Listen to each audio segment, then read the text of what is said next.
আজকে সকালের এই চাটা বানিয়েছিল বাবা। বাবার হাতে সকালে চা খেয়ে আজকে সকালটা শুরু হলো। না সকালটা শুরু হয়েছে অনেকক্ষণ আগে, গপু স্কুলেও চলে গেছে আর এদিকে আমি এখন লেগেছি আমার ঘরদোর গুছানোর কাজে। প্রত্যেক দিন তো আর ঘর গুছানো হয় না, পর্দাগুলো চেঞ্জ করা, বেডশিট চেঞ্জ করা, এগুলো করতে একটু সময় লাগে। তার মধ্যে ডাস্টিংয়ের কাজও থাকে টুকটাক। তো এগুলো করতে করতে অনেকটাই সময় কেটে যাওয়ার পর তারপর চলে এলাম নিচে রান্না বান্না করার জন্য। আজকে যেহেতু অনেকটাই দেরি হয়ে গেছে তাই একদমই সিম্পল রান্না, পটল আলু সোয়াবিনের তরকারি। মানে কিছু কিছু দিন ভালো মন্দ খেতে খেতে এমন হয় না, একদম সিম্পল খাবারটাই খেতে ইচ্ছা করে। আর যবে থেকে এই শিলনোড়াটা নেওয়া হয়েছে তবে থেকে মনে হচ্ছে এটার মধ্যে একটুখানি কিছু মশলা টশলা বাটি।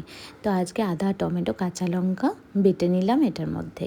আর একদম সিম্পলভাবে যেহেতু পাতলা করেই ঝোলটা বানাবো, তাই এটা দিলে পরে মনে হলো যে খাওয়ার টেস্টটা একটু দ্বিগুণ বেড়ে যাবে।